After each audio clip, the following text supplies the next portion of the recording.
What's up guys, welcome back for another YgoPro duel video. Next match, Cross-Banlist Cup.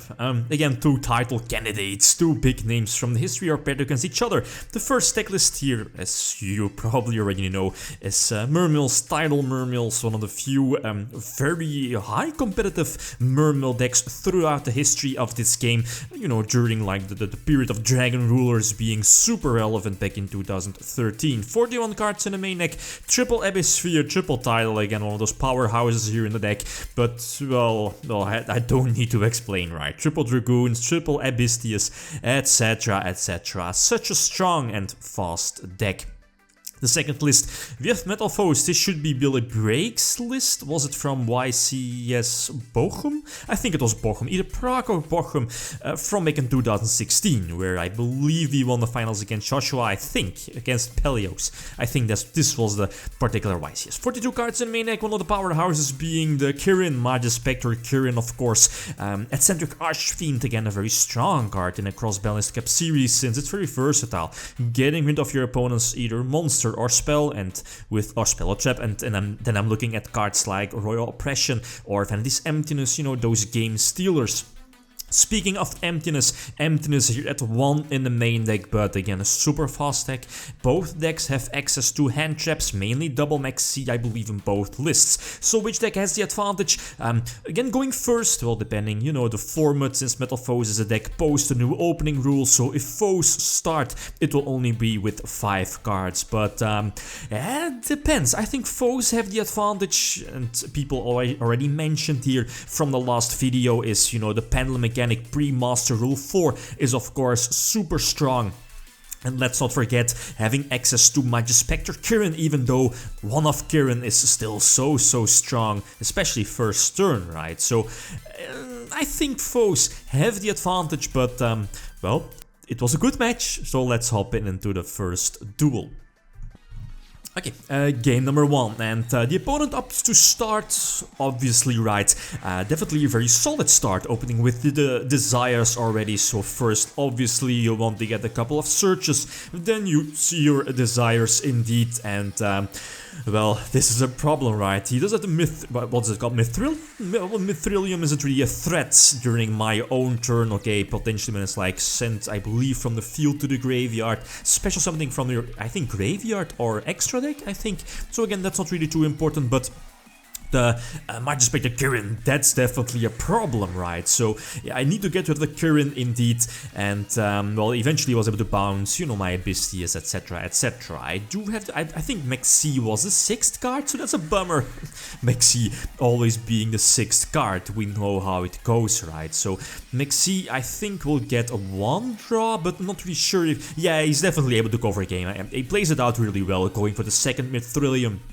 Having the 2 Metalfoes cards in his graveyard to force out one of my back rows. He knows the other one, since I searched it out with Abystias. He of course knows it's an Abysphere, and keeping the Mystical Space Typhoon in his hand well, during his first turn definitely was a solid move, right? So, what is it called? Combination, indeed. Combination lets him special summon something from your graveyard, but it doesn't really matter, right? He has more than enough beat sticks, more than enough monsters to attack for games. So, okay, good play on his part. Bit unfortunate, right? Game number 2, I let him start, going second with Mermails. Okay, that does give him the advantage or the opportunity to set up Kirin, but I think I have to ride making full advantage of all the Mermail cards and the small chance of opening with something like Maxi. Here he does opt to go for the Maxi challenge. He does open with Bunny, but then I'm smiling and I, yes, finally have Maxi to get at least 1 draw out of the Rabbit Summon, and then, you know, extra pluses if he opts to go for like an Exceed, Fusion Summon, etc. I did get a lot of draws actually from the Maxi, and there's the second one lurking in my hand, so I think I make a mistake here. Should have gone for the Diva normal summon first turn instead of the Epic Spike.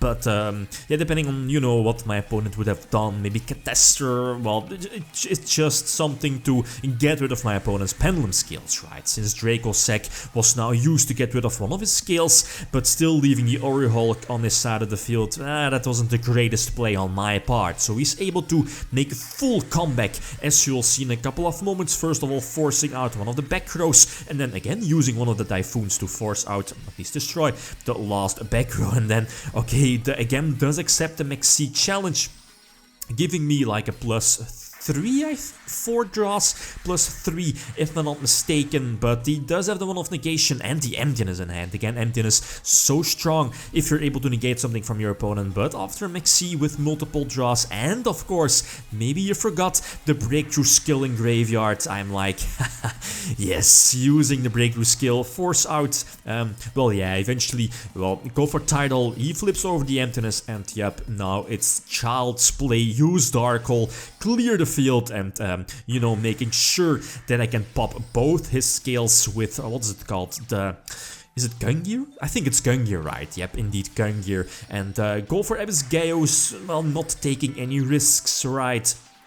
And now during my own turn, using the Abyss Megalo to get another surge, but most importantly making sure that I can attack for games, as I think we know the last set, right, of being the full Metalfoes fusion, the quick play spell, and yep, indeed, whew, this was a close one, but again, making mistakes, but that's part of the game, right? So game number 3, again, he opts to start, again have the Maxi in hand, again, which is quite important. If the opponent is going to set up his skill, I'm definitely going to drop it.